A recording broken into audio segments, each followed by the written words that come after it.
Hello students. आपका ICIT online classes में मैं संतोष कुमार गुप्ता बहुत बहुत स्वागत करता हूं।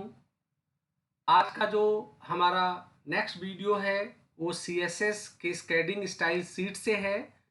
और आज हम लोग सीएसएस के जिस प्रॉपर्टी के बारे में पढ़ने वाले हैं वो है हमारा सीएसएस हाइट एंड विड्थ करके। तो हमारा जो सीएसएस होता है इसमें आपको एक प्रॉपर्टी मिलता है हाइट और विड्थ करके। तो आप HTML के जिस एलिमेंट का प्रयोग करके जो कंटेंट पेज पे दर्शाते हैं, हम उस कंटेंट के क्षेत्र का एरिया का एक हाइट और विड्थ अगर निर्धारित करना चाहें तो उसके लिए हम लोग CSS height and width property का प्रयोग करते हैं। तो the CSS height and width properties are used to set the height and width of an element. तो हमारा जो एलिमेंट है HTML का, हम उसके हाइट और विड्थ को अगर निर्धारित करना चाहते हो तो उसके लिए हम लोग इस प्रॉपर्टी का यूज करते हैं। यहाँ थोड़ा समझने वाली बात है, the height and width properties do not include padding, border और मार्जिन। यानी कि जब आप किसी एलिमेंट का हाइट और विड्थ प्रॉपर्टी यूज करते हैं तो उस हाइट और विड्थ के एरिया में अगर आपने कोई पैडिंग, बॉर्डर और मार्जिन का यूनिट लगाया हुआ है तो वो यूनिट उसमें इंक्लूड नहीं होती है, वो उसके अलावा यूनिट होती है। It sets the height width of the area inside the padding, border and margin of the element. यानी इसका प्रयोग किया जाएगा आपके एलिमेंट के हाइट और विड्थ को सेट करने के लिए पैडिंग, बॉर्डर और मार्जिन के इनसाइड। तो अगर आपने किसी एलिमेंट का हाइट विड्थ सेट किया, उसकी पैडिंग भी सेट की है, उसकी यूनिट दी है, बॉर्डर की भी दी है, मार्जिन की भी दी है, तो सारे यूनिट का जो टोटल योग बनेगा वो आपके लेआउट का, एलिमेंट के एरिया का पूरा रेंज होगा। यहाँ CSS हाइट और विड्थ के लिए जिस वैल्यू का हम लोग प्रयोग करेंगे उसमें एक ऑटो है, एक लेंथ है, एक परसेंटेज है, एक इनिशियल है और एक इनहेरिट है।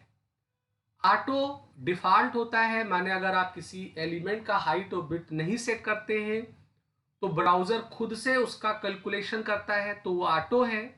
लेंथ में आप डिफाइन करेंगे कोई यूनिट देके, वो यूनिट पिक्सल, पॉइंट, सेंटीमीटर में हो सकती है। परसेंटेज के हिसाब से भी निर्धारित कर सकते हैं, इनिशियल भी दे सकते हैं, इससे आपका जो हाइट और विड्थ होगा वो एक डिफॉल्ट वैल्यू बन जाएगी। और इनहेरिट को जैसे हम लोगों ने पैडिंग और मार्जिन में देखा था उसी तरीके से यहां भी हम यूज कर सकते हैं।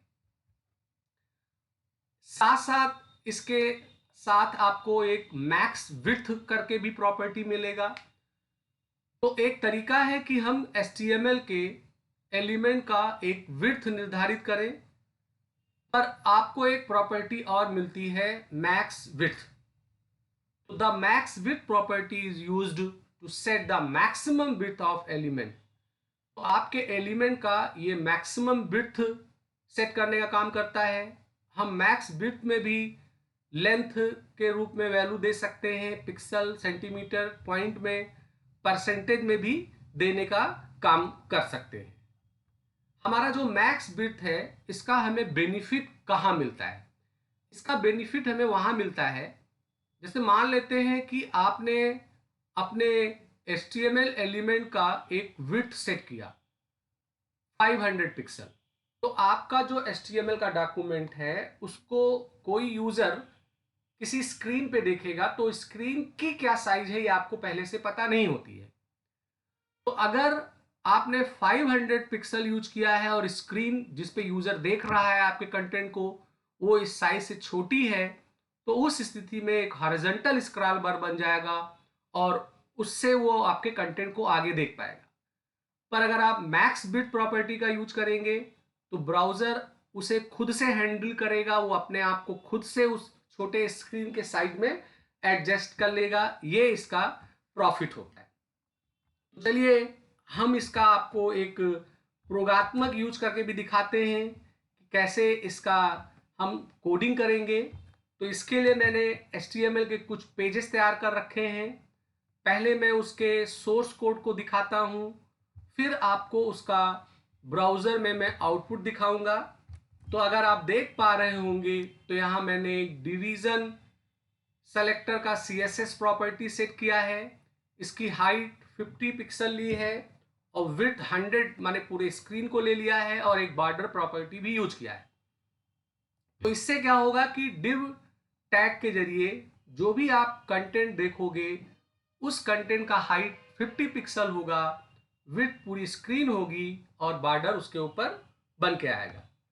तो चलिए इसके आउटपुट को हम लोग ब्राउज़र में देख लेते हैं कि कैसा ये दिखेगा।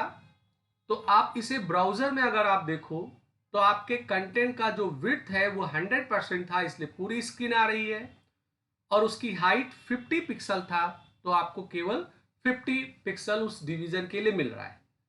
तो इस तरीके से आप डिफाइन कर सकते हैं हाइट और विड्थ प्रॉपर्टी को। अब मैंने आपके लिए एक और एग्जाम्पल का पेज बनाया हुआ है, उसके सोर्स कोड को भी हम लोग समझ लेते हैं।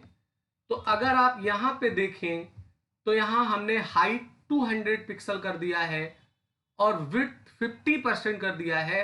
इसका मतलब स्क्रीन के आधे एरिया का हमारा चौड़ाई होगा और ऊंचाई उसका 200 पिक्सल होगा, और उसका बैकग्राउंड कलर प्रॉपर्टी भी मैंने यूज कर लिया है। तो अब जो इस div टैग का कंटेंट होगा वो इस हाइट माने 200 पिक्सल और 50% विड्थ में आएगा। तो इसका भी आउटपुट हम लोग ब्राउज़र में देख लेते हैं।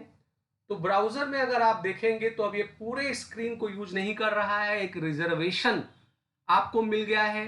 50% आपका विड्थ हो गया, 200 पिक्सल इसकी हाइट हो गई। कंटेंट भले ही कम है मगर उतना एरिया उसने ऑक्युपाइड कर लिया है, छका लिया है, और उतने एरिया में आप कोई कंटेंट दर्शाने का काम कर सकते हैं। तो ये भी एक एग्जाम्पल था वही हाइट और विड्थ का।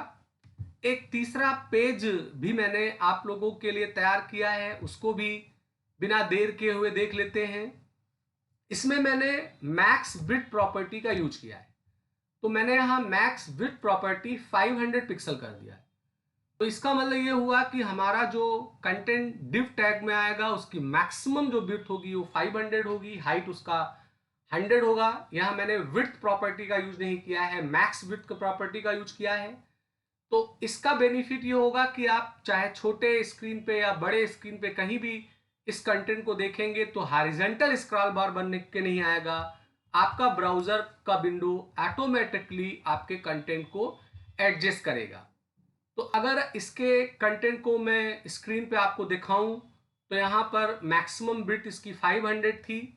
अब अगर मैं ब्राउज़र को रिसाइज करूं तो देखिए रिसाइज करने पे यहाँ हॉरिजॉन्टल स्क्रॉल बार नहीं बन के आ रहा है। मैं और अगर इसके साइज को छोटा करूं तो आप देखिए कि क्या प्रभाव पड़ रहा है। तो आपका जो कंटेंट है उसमें हॉरिजॉन्टल नहीं बन के आ रहा है, उसने ब्राउज़र ऑटोमेटिकली उसको उतने यूनिट में एडजस्ट करने का काम कर रहा है।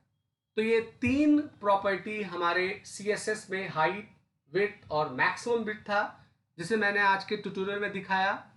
मैं उम्मीद करता हूँ आपको मेरा ट्यूटोरियल आज का अच्छा लगा होगा। इसे लाइक करिए, शेयर करिए, सब्सक्राइब बटन पे क्लिक करके बेल आइकन को जरूर लीजिए, जिससे मैं कोई नया वीडियो बनाऊं तो उसका अलर्ट आपको तुरंत मिल जाया करे।